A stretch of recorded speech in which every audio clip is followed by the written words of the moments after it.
아깝다. 강동의 손랑. 한편 원소는 유비가 형주로도 가지 않고 되돌아오지도 않자 불같이 노했다. 유비 그 키 큰 도적놈이 어찌 이럴 수가 있느냐. 모두 어서 군사를 일으킬 채비를 하라.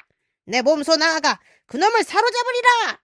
그렇게 소리치며 좌우를 재촉했다. 곽도가 나서서 말렸다. 유비는 크게 걱정할 게 없습니다. 오히려 강한 적은 조조이니 그부터 먼저 없애지 않으면 안 됩니다. 주공께서는 잠시 진노를 멈추시고 그 계책부터 세우십시오. 조조를 먼저 없애야 한다는 것은 나도 안다. 그래서 유비를 보내 형주 유표를 끌어들이려 한 게 아닌가. 그런데 유비 그놈이... 곽도의 말에 원소가 그렇게 대답하다가 새삼 화가 치솟는지 말을 잇지 못했다. 그런 원소를 곽도가 다시 달랬다. 유표가 비록 형주를 차지하고 있다고는 하나 그를 끌어들인다 해도 그리 큰 힘은 되지 못할 것입니다. 유표보다 몇 배나 큰 세력을 가진 자가 있으니 그를 끌어들이도록 하십시오. 그게 누군가? 강동의 손책입니다. 그의 위세는 삼강에 떨치고 땅은 6군에 이어지며 모사와 장수들도 매우 많습니다. 사람을 보내 그와 동맹을 맺은 뒤에 함께 조조를 치도록 하십시오. 반드시 조조를 없앨 수 있을 것입니다.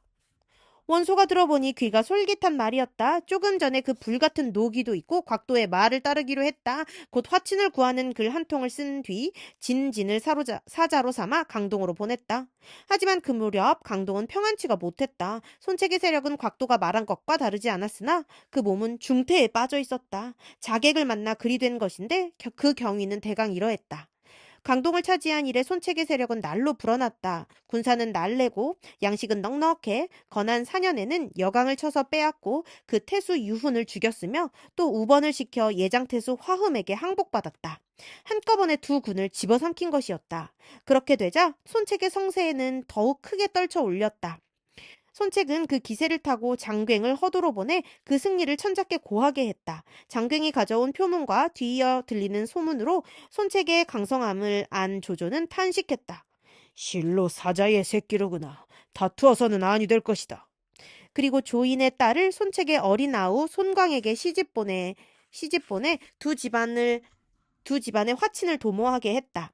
이에 더욱 기가 난 손책은 허도에 머물고 있는 장괭을 통해 다시 대사마 벼슬을 구하였다. 아무리 손책을 두렵게 여기는 조조라 해도 그것까지는 허락할 수 없었다. 겨우 28의 손책에게 지난날 이각이 그 전성기에 올랐던 최고의 벼슬을 내릴 수는 없었던 것이다. 좋다. 그렇다면 내 먼저 조조부터 쳐부수리라. 원하던 벼슬을 얻지 못해 한을 품은 손책은 그렇게 내뱉으며 그때부터 매양 허도를 치려고 엿보았다. 이때 오군의 태수에 허공이란 사람이 있었다. 손책이 허도를 노리는 걸 보자 가만히 조조에게 사람을 보내 다음과 같은 글을 올리게 했다. 손책의 날래고 씩씩함은 지난날 항적에 견줄만 합니다. 그에게 높은 벼슬과 영예를 내려 마음을 어루어준 뒤에 경사로 불러드리도록 하십시오. 바깥 진에 있게 해서는 아니 됩니다. 반드시 뒷날에 근심거리가 될 것입니다. 그런데 일이 그릇되어 그를 품고 장강을 건너려던 허공의 사자가 그곳을 지키던 손책의 군사들에게 사로잡히고 말았다. 군사들은 그 사자의 몸을 뒤져 허공의 글을 찾아내고 곧 그와 함께 손책이 있는 곳으로 보냈다. 글을 읽어본 손책은 크게 노했다. 그 자리에서 허공의 사자를 목벤 뒤 사람을 허공에게 보내 의논할 일이 있다며 불렀다. 아무것도 모르는 허공은 부르는 대로 손책이 있는 곳으로 갔다. 이놈! 이것이 무엇인지를 알겠느냐? 허공이 나타나자 손책은 대뜸 빼앗은 굴부터 내보이며 소리쳤다. 그리고 허공이 무어라 변명할 틈도 없이 꾸짖었다. 너는 나를 죽을 곳으로 보내려 했다. 이러고도 살아남기를 바랬느냐? 그 소리에 비로소 일이 잘못된 걸 안 허공은 얼굴이 헬쓱해졌다. 어떻게든 변명해보려 했으나 이미 혀가 굳어 말이 잘 나오지 않았다. 그런 허공을 성난 눈길로 노려보던 손책이 다시 무사들에게 소리쳤다. 저놈을 끌어내다 목 매달아라! 허공이 그렇게 죽자 그 가솔들은 모두 풍비박산으로 흩어져 달아났다. 그런데 그 가솔들 속에 평소 허공이 아끼던 가객이 셋 있었다.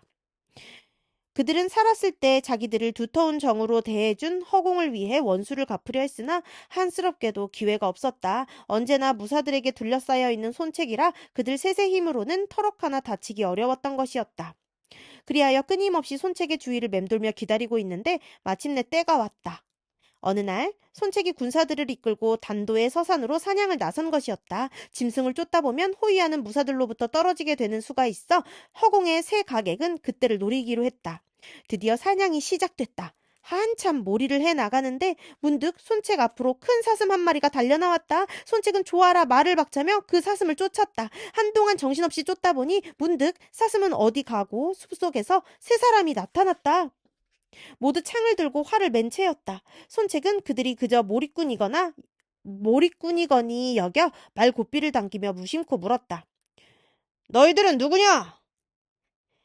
저희들은 한당 장군의 군사들로 이곳에서 사슴을 쏘고 있습니다. 세 사람이 천연덕스런 얼굴로 그렇게 대답했다. 손책은 별 의심 없이 다시 말고삐를 당기며 놓쳐버린 사슴을 찾으려 했다.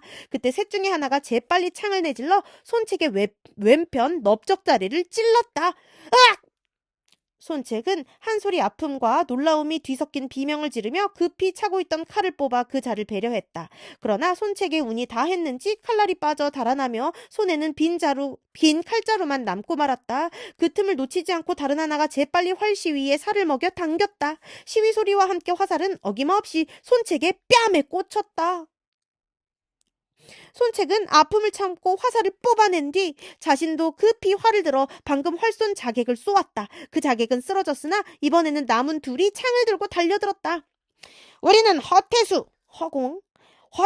보살핌을 받아온 사람들이다. 이제 억울하게 죽은 주인의 원수를 갚고자 이렇게 왔다. 손책은 순순히 목숨을 내놓아라. 둘은 이렇게 소리치며 함부로 손책을 찔러댔다. 손에 별다른 무기를 갖지 못한 손책은 활대를 휘둘러 창을 막아내는 한편 길을 앗아 달아나려 애썼다. 그러나 이미 여러 곳을 다친 데다 두 사람은 또 죽기로 덤비며 물러서지 않으니 손책은 다시 몇 곳에 더 창을 맞고 말 또한 제대로 닿지 못할 만큼 다쳤다. 그대로 가면 손책은 마침내 두 자객의 창 아래 목숨을 잃을 만큼 위급한 지경에 이르렀을 때였다. 마침 정보가 졸게 며칠 거느리고 달려왔다. 덕모! 덕모! 얼른 이 도적들을 죽이시오! 손책이 간신히 힘을 모아 소리쳤다. 정보는 놀라움과 분노로 두 자객에게 덮쳐갔다. 그 뒤를 졸개들이 분분히 뒤따르니 자객들은 곧 짓이겨진 고깃덩이가 되어 숨이 끊어졌다. 비록 그 이름은 전하지 않지만 평소 그들을 거두어준 허공에 대한 의리로 보면 실로 무서운 사람들이었다. 그리고 얼핏 보면 소의로 이해될 수도 있으나 때로 역사는 그들에 의해 바꾸어지기도 한다. 사마천의 사기가 그런 이들을 충신 명류와 나란히 적은 일에 중국의 거의 모든 기전체 정사가 한결같이 협객 열전을 가지고 있는 것은 실로 그러한 까닭이리라. 정보가 두 자객을 죽인 뒤 손책을 보니 얼굴은 피투성이요 몸에도 여러 군데 무거운 상처를 입고 있었다. 정보는 급히 옷깃을 찢어 손책의 상처를 싸맨 뒤 오회 땅으로 손책을 옮겨갔다. 그리고 지난날 주태를 치료한 명의 화타를 불러오게 하였으나 그 또한 손책의 운이 다했는지 화타는 중원으로 가고 없고 남은 것은 화타의 제자뿐이었다. 스승을 대신해 불려온 제자는 한동안 손책의 상처를 살피더니 무거운 음성으로 말했다. 화살 쪽에 바른 독이 이미 뼈에까지 스몄습니다. 백날을 정양하신 뒤라야만 비로소 마음을 놓을 수 있을 것입니다. 만약 그 전에 노기로 크게 격동되는 일이 있으면 이 상처는 다스리기 어렵습니다.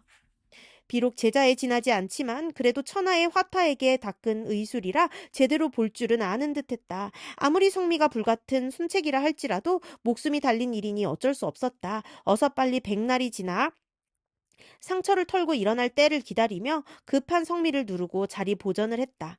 그렇게 한 20날쯤 보냈을 무렵이었다. 갑자기 허도에 가 있는 장뱅으로부터 사자가 달려왔다. 비록 자리 보전을 하고 누웠다고는 하나 눈과 귀가 멀쩡한 손책이 그 일을 모를 리 없었다. 궁금함을 참지 못해 사자를 불러들여 허도의 소식을 물었다. 이런저런 소식을 전하던 끝에 사자가 눈치 없는 말을 했다. 조조는 몹시 주공을 두려워하고 그 아래 있는 모사들도 한결같이 주공께 경복해 마지 않습니다. 그런데 단 한 사람 곽가만이 주공을 대단찮게 말하고 있습니다. 곽가가 무슨 소리를 하던가? 문득 손책이 성난 기색으로 캐물었다. 그제서야 잘못을 알아차린 사자는 차마 입을 열지 못했다. 더욱 성이 난 손책은 그런 사자를 매섭게 재촉했다. 마침내 견디지 못한 사자가 들은 대로 털어놓았다. 곽가가 일찍이 조조하고 마주앉아 말하기를 주공은 크게 두려워할 바 못된다고 했습니다. 몸가짐이 가볍고 어려움에 대비함이 없는 데다 성품이 급하고 지모가 적어 비록 용기가 있다 해도 필부의 뽐냄이나 다를 바 없다는 것입니다. 거기다가 주공께서는 뒷날 반드시 보잘것없는 자의 손에 죽게 되리라는 소리까지 덧붙였습니다. 손책이 아무 일 없이 지내는 때라 해도 그 같은 곽가의 말은 참을 수 없는 모욕으로 들렸을 것이다. 그런데 방금 이름 없는 자객들에게서 생사의 고비를 넘긴 때이고 보니 더욱 참을 수가 없었다. 억눌렸던 노기가 일시에 솟구쳐 이를 가며 소리쳤다. 곽가 그 하찮은 놈이 나를 어찌 보고 감히 그런 소리를 하느냐. 내 맹세코 허창을 취해 그놈의 혀를 뽑아놓으리라. 그리고 상처가 아물기를 기다리는 것도 잊은 채 모사와 장수들을 불러들여 군사를 일으킬 의논을 시작했다. 장소가 그런 손책을 깨우쳤다. 의자가 말하기를 주공께서는 100일 동안 움직이지 않고 몸조리를 하셔야 된다고 했습니다.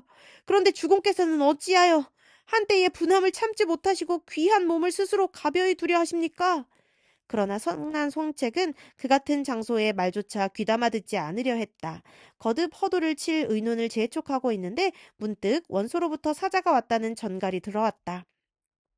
손책이 불러들여 보니 진진이었다.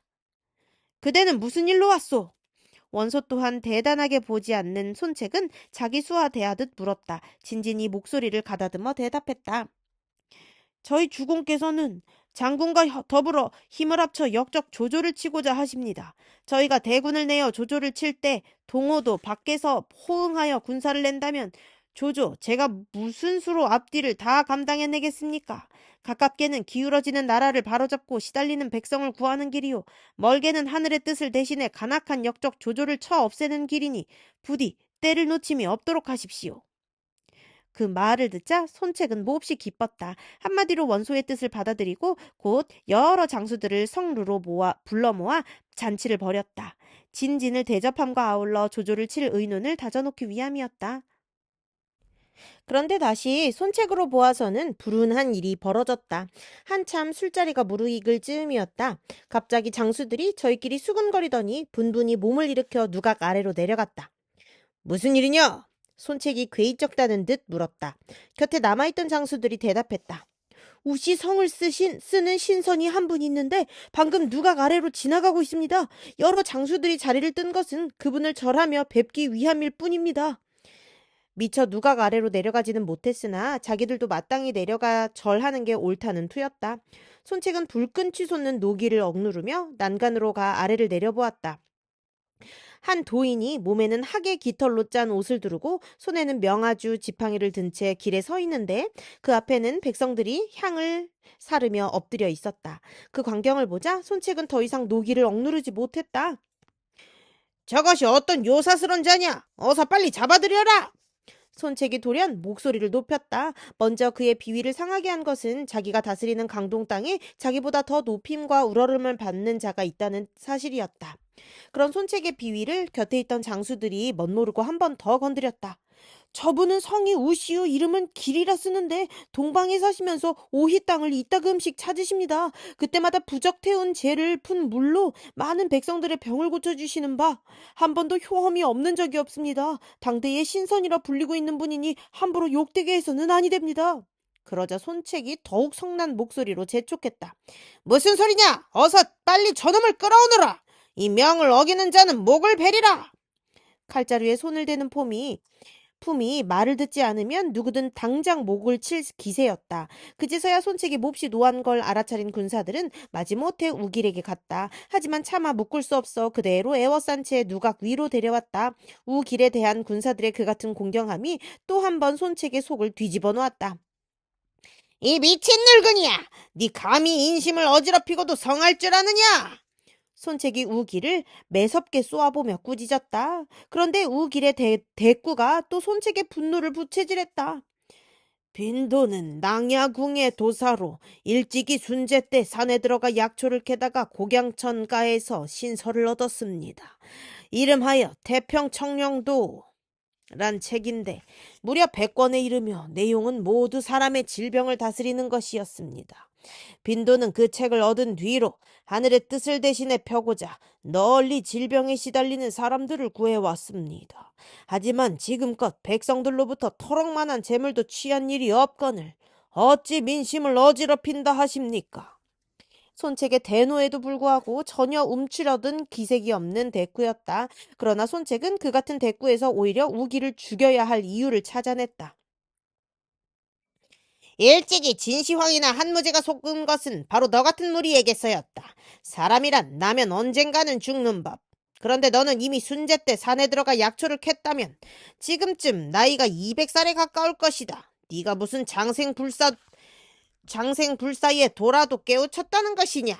그래놓고도 백성들의 마음을 어지럽게 하지 않았다고 짓거릴 수 있느냐? 또 너는 백성들로부터 터럭 하나 취한 게 없다고 하지만 네 손으로 밭 갈고 길쌈하지도 않았다. 그런데도 옷을 입고 밥을 먹으니 그렇다면 그 옷과 밥은 어디서 얻은 것이냐? 백성들에게서 난 것이 아니라면 하늘에서 떨어지기라도 했단 말이냐? 네 놈을 보니 그 간교한 거짓말이며 요망한 짓거리가 바로 지난날 장각이 이끌던 황건의 무리와 같다. 만약 지금 죽이지 않는다면 반드시 뒷날에 근심거리가 될 것이다. 그러고는 좌우를 돌아보며 매섭게 영을 내렸다. 저 놈을 끌어내 목을 베어라! 그 말에 장소가 다시 나서 말렸다. 우길이 정말로 신선이라고 믿었다기보다는 그를 따르는 강동의 민심을 헤아린 것임에 틀림없었다. 우도인은 이미 강동에 있은 지 10년이 되나 아직 이렇다 할 잘못을 저지른 적이 없습니다. 죽여서는 아니 됩니다. 이러한 무리는 요망한 것들이라 사람 축에 들 수가 없소이다. 내가 죽인다 한들 개나 돼지를 잡는 것과 무엇이 다르겠소? 손책이 이미 뜻을 정한 듯 냉담하게 말했다. 백성들은 말할 것도 없고 장수며 모사들까지 우길에게 쏠리는 것이 더욱 그 같은 뜻을 굳게 해준 것 같았다. 하지만 우길 또한 범상한 인물은 아니었다.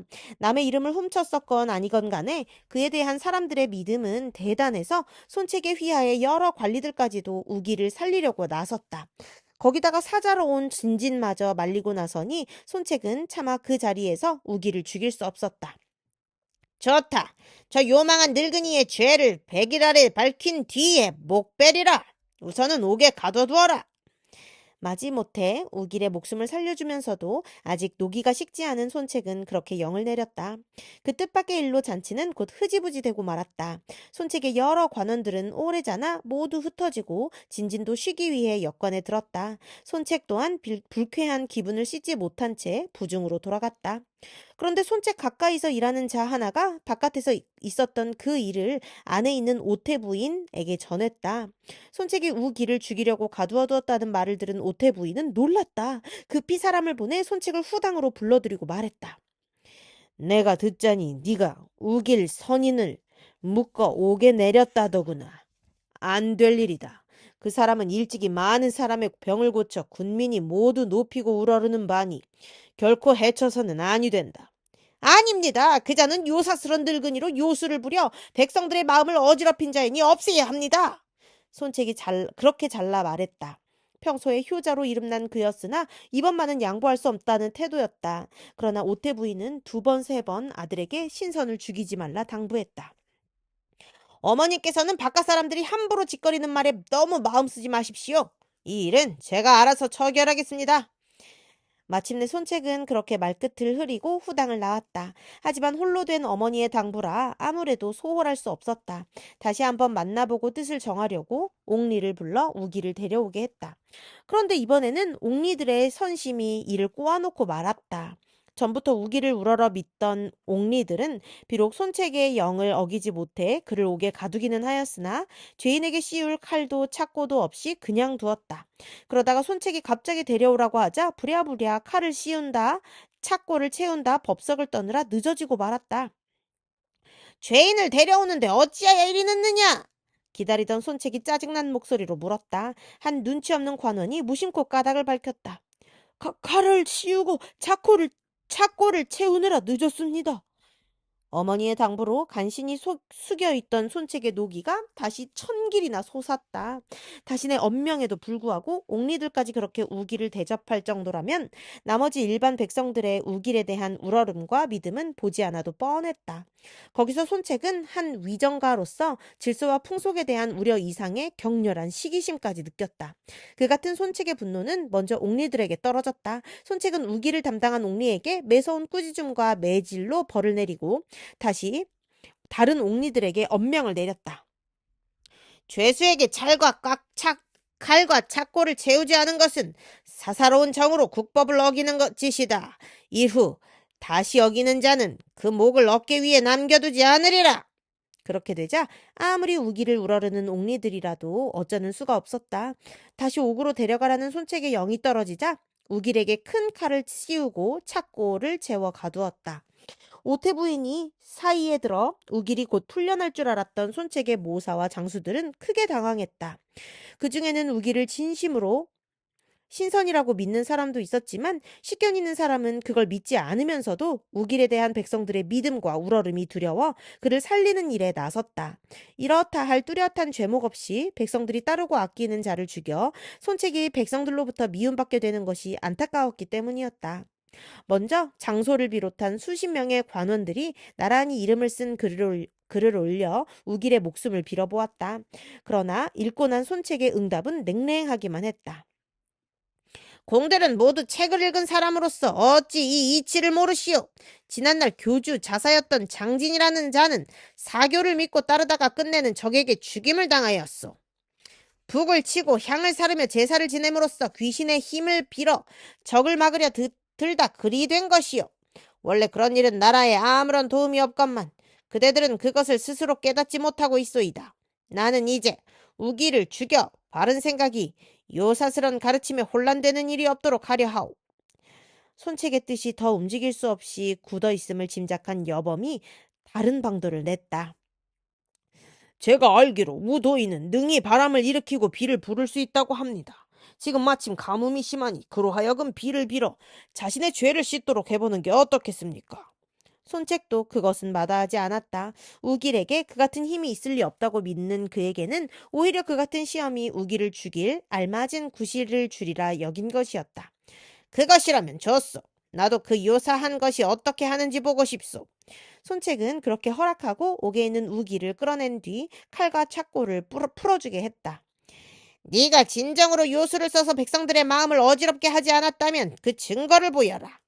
이제 너를 위해 제단을 쌓아줄 터이니 너는 하늘에 빌어 비를 오게 해야 한다. 그 같은 손책의 말을 들은 우길은 곧 몸을 깨끗이 씻고 새 옷으로 갈아입었다. 그리고 손책이 사람을 시켜 쌓아둔 제단 위에 오르더니 밧줄을 가져다 스스로를 묶었다. 온유월의 뜨거운 햇볕 아래서였다.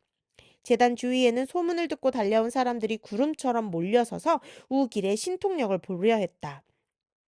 가까운 거리와 골목까지 온통 사람들로 메워질 지경이었다. 우길은 그런 사람들을 지그시 내려다보다가 담담하게 말했다. 너는 석자 비를 빌어 가뭄에 시달리는 만 백성을 구하겠지만 내 한 몸만은 끝내 죽음을 면하지 못할 것이다. 그럴 리가 있겠습니까? 만약 영험함을 보이신다면 주공께서도 반드시 도인을 우러르고 따를 것입니다. 우길의 말을 들은 사람들은 모두 그렇게 위로했다. 그러나 우길은 무겁게 고개를 가로저었다. 아니다. 내 운수가 이미 다 했으니 결코 빠져나갈 수 없을 것이다. 그 말과 함께 지그시 눈을 감았다. 잠시 후에 손책도 제단 앞으로 왔다. 그러나 그는 우길의 신통력을 보러 온 것은 아니었다. 만약 정오까지 비가 오지 않거든 저 요망한 늙은이를 태워 죽여라. 제단을 지키는 군사들에게 그 같은 영을 내리는 손책은 여럿 앞에서 당당하게 우길을 죽일 구실이 생겨 기쁘다는 듯한 데마저 있었다. 군사들은 그 영을 받들어 우길이 올라가 있는 제단 위에 마른 섭이며 장작을 산더미처럼 쌓아 올렸다. 그 사이 시간은 흘러 어느덧 정오가 가까웠다. 문득 미친 듯한 바람이 일며 사방에서 차차 검은 구름이 몰려들기 시작했다.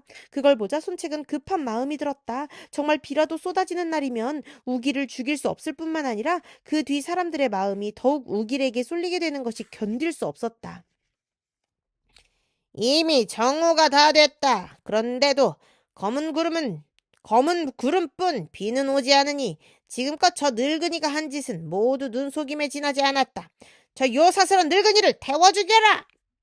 손책은 서둘러 그런 명을 내렸다. 그리고 머뭇거리는 군사들을 꾸짖어 이미 제단 주위에 쌓아둔 마른 섭과 장작더미에 불을 붙이게 했다. 거센 바람을 타고 불길이 곧 세차게 타올랐다. 그대로 두면 제단 위의 우기를 형체도 없이 태워버릴 것 같은 불길이었다. 그런데 이상한 일이 벌어졌다. 불길 속에서 호련 한 줄기 검은 연기가 치솟아 하늘에 닿는가 싶더니 한 소리 뇌성과 함께 번갯불이 번뜩이며 비가 쏟아지기 시작했다. 말 그대로 퍼붓듯 하는 장대비였다. 기세 좋게 일던 장작더미의 불꽃은 순식간에 꺼지고 마른 땅을 적신 빌물은 차차 괴기 시작했다. 곧 거리와 마을은 물바다가 되고 골짜기와 웅덩이도 물로 가득 찼다. 그 비가 석자쯤 되었을 때였다. 장작더미에 둘러싸인 재단에 반드시 누워있던 우길이 크게 한 소리를 질렀다. 신기하게도 비가 멎고 구름이 걷히더니 다시 햇살이 따갑게 비치었다. 그 광경을 본 손책의 관원들과 백성들은 모두 장작더미로 올라가 재단 위에 있는 우길을 부축하고 내려왔다. 그리고 그 묶은 것을 풀어준 뒤 엎드려 절하며 공경과 감사의 뜻을 표했다. 손책도 처음에는 놀랐다. 슬며 두려움까지 일며 우기를 살려줄 마음이 생겼다. 그러나 우기를 둘러싼 사람들에게 눈길이 가자마자 손책의 마음은 이내 변했다. 옷을 버리는 것도 있고 빗물갠 땅바닥에 엎드려 절을 올리고 있는 관원들과 백성들의 모습에서 어떤 배신감까지 느낀 탓이었다. 날이 개고 비가 오는 것은 하늘과 땅이 정한 이치다. 저 요사스런 늙은이는 어쩌다가 그 변화를 틈탔을 뿐이거늘 너희들은 어찌하여 이토록 홀려 법석을 떠느냐. 손책은 성난 꾸짖음과 함께 허리에 찬 보검을 뽑아 한 칼에 우길을 죽이려 했다. 그때의 손책에게는 우길이 인생에서 만났던 그 어떤 적보다 더 굳세고 날랜 적수처럼 느껴졌다. 아니 됩니다. 도인을 함부로 죽여서는 아니 됩니다. 사람들이 놀란 손책을 막아서며 그렇게 입을 모아 말렸다. 손책은 더욱 화가 났다. 누구 할 것 없이 금세라도 베어버릴 듯 노려보며 소리쳤다.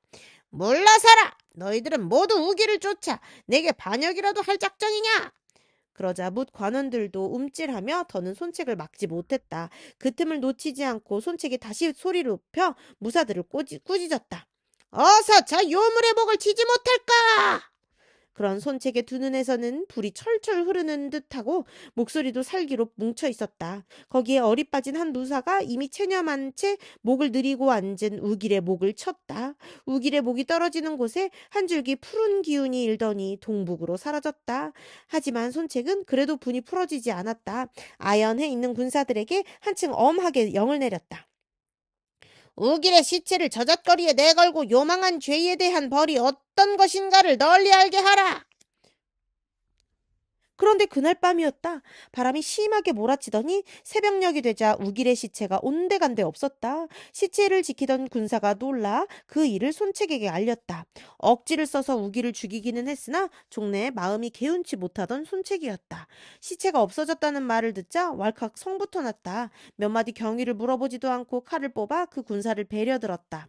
호련 한 사람이 저만큼서 걸어오는 게 보였다. 가만히 살피니 다름 아닌 우길이었다. 마땅히 죽었어야 할 우길이 다시 보이자 손책은 또 다른 노기에 눈이 뒤집혔다. 이놈! 아직 살아있었구나! 이 칼을 받아라! 손책은 그렇게 소리치며 우길을 향해 칼을 겨누었다. 그러나 미처 내려쳐 보지도 못하고 혼절하여 땅바닥에 쓰러졌다. 도끼가 스며 아직 성치 못한 몸인데도 이딴 분노로 지나치게 심기를 해친 탓이었다. 좌우에 있던 사람들이 급히 손책을 업고 가 자리에 눕혔으나 손책은 반나절이 지나서야 겨우 깨어났다. 오태 부인이 그 소식을 듣고 손책을 보러 와서 걱정했다. 네가 억지를 써서 신선을 죽이더니 이 같은 화를 불러들였구나. 실로 어찌해야 좋을지 모르겠다. 그러나 연거푸 놀라운 일을 겪고서도 손책의 기세는 조금도 움츠러들미 없었다. 오히려 가벼운 웃음까지 띠며 오태 부인을 안심시키려 했다. 저는 어릴 적부터 아버님을 따라 싸움터를 누비면서 사람 죽이기를 3단 베어 넘기듯 하였습니다. 그러나 언제 그 일로 화를 입은 적이 있습니까? 더욱이 어제 요망한 늙은이를 죽인 것은 바로 나라의 큰 화근을 없애기 위함이었는데 어찌 오히려 화를 입을 수 있겠습니까? 아니다. 우도인은 신선임에 틀림없다. 네가 그걸 믿지 않아 일이 이 지경에 이른 것이다. 그를 위해 좋은 일을 해주고 제사를 지내 화를 물리치는 것이 옳다. 오태 부인이 다시 그렇게 달래보았으나 손책은 여전히 듣지 않았다. 제 목숨은 하늘의 뜻에 달린 것입니다. 그 요사스러운 것이 결코 더하거나 줄일 수 없는 것인데 무엇 때문에 제사를 지내 빈단 말입니까? 그러고는 오태 부인이 아무리 권해도 고개만 가로저었다. 이에 오태 부인은 손책 몰래 그에게 씌워진 앙화를 풀기 위한 제사를 준비하게 했다. 그런데 바로 그날 밤 삼경 무렵이었다. 손책이 방 안에 누워있는데 돌연 음습한 바람이 일며 등불이 금세 꺼질 듯 깜빡거렸다. 까닭없이 섬뜩해져 바라보니 등불 아래 우길이 서 있는 게 눈에 띄었다. 우길을 보자 손책은 다시 노기가 일어 꾸짖었다. 내가 평생 맹세해온 일은 요망한 무리를 죽여 천하를 바로잡는 것이었다. 너는 이미 죽어 음귀가 되었거늘 어찌 감히 살아있는 나에게 다가드느냐?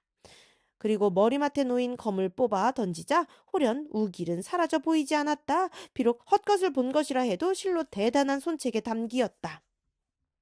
그 소문은 곧 오태 부인에게도 전해졌다. 손책이 헛것을 본 것은 곧 그의 병세가 악화된 까닭이라 여긴 오태 부인은 걱정이 되지 않을 수 없었다. 걱정이 지나쳐 끼니마저 거르게 되었다.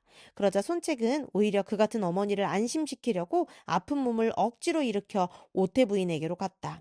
하지만 오태 부인이 보니 이미 손책은 그토록 강건하던 예전의 그 손책이 아니었다. 그대로 둘 수 없다고 여겨 다시 타이르듯 말했다. 성인께서도 귀신의 덕이 실로 성하다 하신 적이 있고 또 위로 하늘에 있는 귀신과 아래로 땅에 있는 귀신에게 빈다는 말씀도 하셨다. 그와 같이 귀신의 일은 믿지 않을 수가 없다. 더구나 너는 어거지를 써서 우 선생을 죽였으니 어찌 그 귀신의 해코지가 없겠느냐. 나는 이미 사람을 시켜 오군의 옥천관에다 초제를 지낼 채비를 차려놓았다. 너는 친히 그곳으로 가서 절하고 빌도록 해라. 그리하면 죽은 우길의 귀신도 더는 너를 어찌하지 못할 것이다. 손책은 그 같은 오태 부인의 말에 속으로는 여전히 코웃음이 났으나 하도 정색을 하고 내리는 분부라 감히 거역하지 못했다. 하는 수 없이 가마를 타고 오태 부인이 말한 옥천관으로 갔다.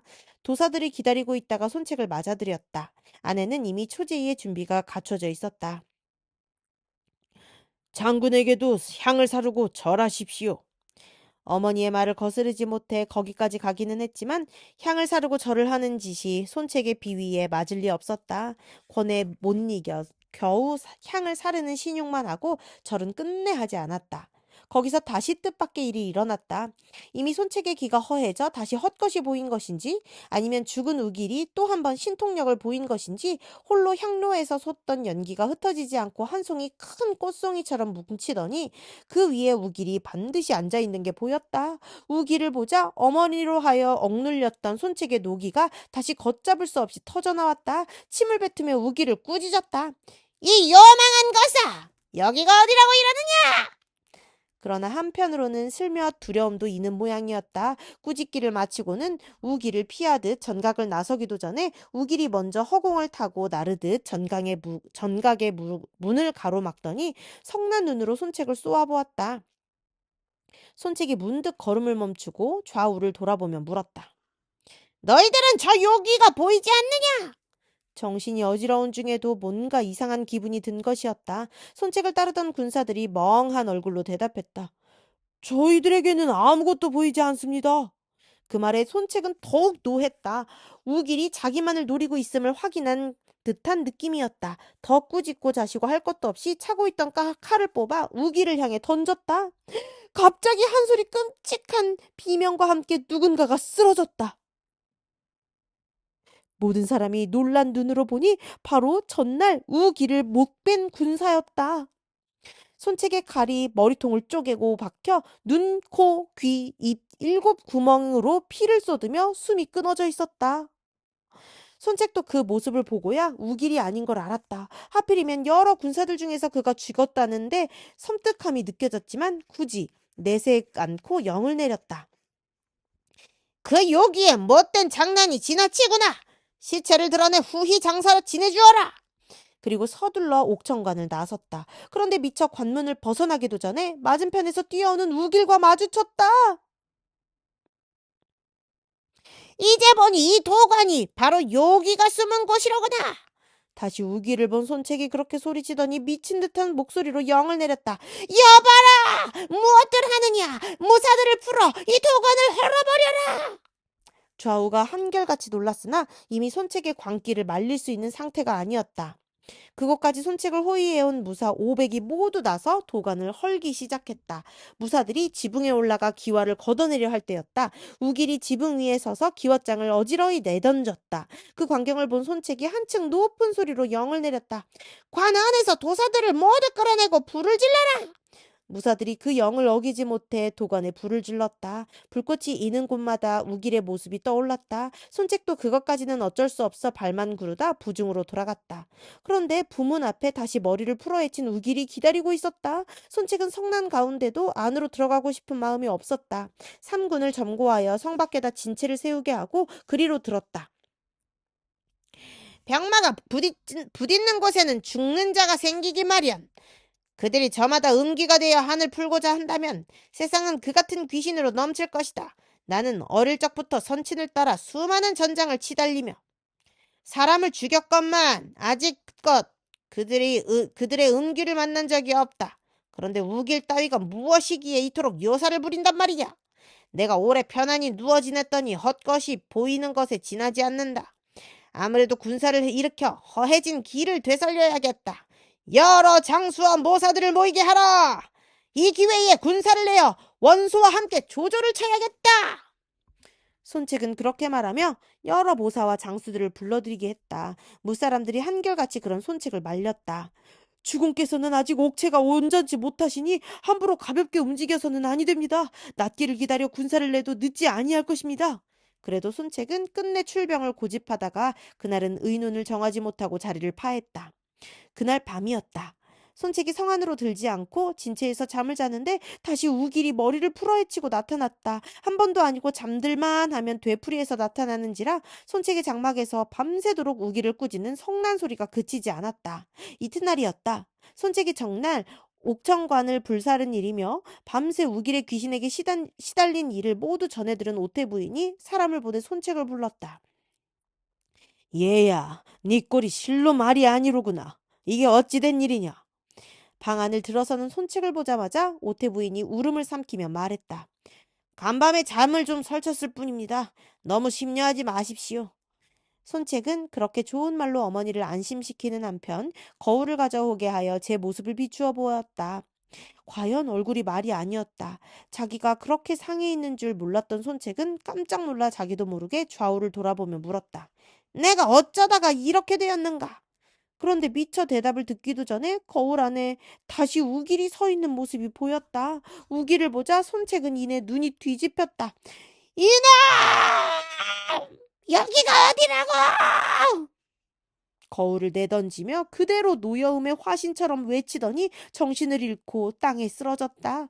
우기를 죽인 뒤로 나날이 덧나가던 상처가 불같은 노기에 견디지 못해 마침내는 터져버린 것이었다. 놀란 오태 부인은 그런 아들을 부축해 방 안에다 눕혔다. 손책은 잠시 뒤에 다시 깨어났으나 이제는 스스로도 명이 다해감을 깨달은 듯했다. 이제 나는 다시 살아날 수 없겠구나. 그렇게 탄식하고 곧 사람을 시켜 장소를 비롯한 문무의 관원들과 아우 손권을 불러오게 했다. 급히 불러온 사람들이 병상 앞에 엎드리자 손책은 곧 죽을 사람이라고는 생각지 못할 만큼 뚜렷한 목소리로 입을 열었다. 천하가 바야흐로 어지러우나 우리에게는 5, 월, 레 수많은 백성과 삼강에 험난함이 있어 큰일을 해볼만 하오. 자포를 비롯한 여러분은 부디 내 아우를 도와 그 뜻을 이루게 해주시오. 손책은 여럿에게 그렇게 말한 뒤 인수를 가져다 아우 손건에게 내주게 하며 일렀다. 만약 강동의 백성들을 몰고 조조와 원소가 다투는 틈을 타 천하를 노리고 싸우는 일이라면 너는 나보다 못하다. 그러나 어진 사람을 끌어들이고 능력 있는 이를 뽑아 그들과 더불어 힘을 다해 강동을 지키는 일이라면 네가 나보다 나으리라. 너는 마땅히 아버지와 형인 내가 이 땅을 마련할 때에 힘들고 어려웠음을 잊지 말고 나를 이어 스스로 큰 일을 꾀하며 그르침이 없도록 하라. 이에 손건은 큰 소리로 울고 절하며 손책의 인수를 받았다. 손책은 다시 어머니 오태 부인에게 작별을 고했다. 이 아들이 하늘로부터 받은 목숨은 이미 다한 듯합니다. 사라져 인자하신 어머님을 받들어 모시지 못하고 먼저 이승을 떠나는 불효. 뭐라 그 죄를 빌어야 할지 모르겠습니다. 이제 이 강동의 인수는 아우에게 넘겼으나 바라건대 어머님께서는 아침 저녁 그 아이를 깨우치고 가르치시어 아버지와 형이 아끼던 옛사람들을 가벼이 대하지 않도록 해주십시오. 부모가 되어 자식의 임종을 지키는 심정이 오죽하랴만 오태 부인은 역시 천하의 용장 손견에 짝될 만했다. 애통함을 억누르며 앞일을 걱정했다. 네 아우가 아직 어려 그 큰일을 맡아낼 수 있을까 걱정이 되는구나. 실로 어찌하면 좋겠느냐. 그 일은 걱정하지 마십시오. 아우의 재주는 저보다 10배나 낫습니다. 넉넉히 큰 일을 맡아 해낼 만합니다. 하지만 그래도 정히 결정짓기 어려운 일이 생기거든 아내 일은 장소에게 물으시고 밖의 일은 주유에게 묻도록 하십시오. 다만 한스러운 것은 주유가 이곳에 있지 않아 얼굴을 마주하고 부탁하지 못하는 일입니다. 손책은 위로와 아울러 안팎의 으뜸 가는 중심까지 어머니에게 알려준 뒤 다시 여러 아우에게로 고개를 돌렸다. 내가 죽거든 너희들은 모두 형, 중모, 손권, 중모를 도와 내가 못다한 일을 이루도록 하라. 집안에서 감히 딴 마음을 품는 자가 있으면 남은 모두가 힘을 합쳐 그를 죽여야 한다. 고륙으로서 반역을 한 자는 죽어서라도 조상께서 누운 땅에 편히 들게 해서는 아니 된다. 실로 한 나라의 기틀을 마련한 영웅다운 끝맺음이었다. 여러 아우들이 울며 명을 받들어 골육간의 결속을 약속하자 비로소 아내인 교부인을 불러들이게 했다. 한 지아비로서 지 어미와의 연결을 고하려 함이었으나 그 와중에도 뒷일의 당부를 잊지 않았다. 이제 불행에도 내 목숨이 다했으니 그대와 나는 도중에 서로 나뉘게 되었어. 그대는 부디 어른들을 공경하여 모시고 아이들을 잘 길러주시오. 그리고 또 하나 머지않아 처제가 내 장례를 보러 올 것인데 그때 그녀에게도 당부하여 주유로 하여금 마음을 다해 내 아우를 보살피고 돕도록 하시오. 부디 주유가 나와 생전에 서로 나눈 정의를 잊지 않게 해주시오. 손책의 처제요 교부인의 아우인 교씨는 주유의 아내가 되었기에 그리 당부한 것이었다. 모두에게 남길 말이 끝나자 손책은 비로소 눈을 감고 숨을 거두었다. 그때 그의 나이 아깝게도 26. 헛되이 수명만 길어진 요즘으로 보면 애처롭다고 할 만한 젊음이었다.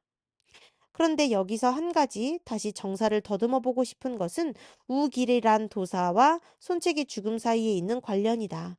진수의 삼국지는 손책이 허도를 치고 헌제를 자신이 맞아들이려고 몰래 군사를 일으켰다가 미처 군사를 내기 전에 허공의 가객에게 죽은 것만 본문에 기록하고 우길의 일은 주에만 나와 있다. 그러나 그것도 우길의 귀신이 나타났다는 구절은 없고 줄을 단 배송지도 우길의 일을 전하고 있는 강표전이란 책의 진실성을 의심하고 있다. 다시 말해 연의에 나오는 요사스런 일들은 거의가 지어낸 것이며 그 뒤에는 알게 모르게 손책의 사람됨을 낮추어 말하려는 의도가 숨어 있다. 그러나 그는 성미가 급하고 과격한 패단은 있어도 오래 살아 조금 더 스스로를 닦고 다듬었으면 천하의 풍운을 바꾸어 놓았을 것임에 틀림없는 영웅이었다. 끝.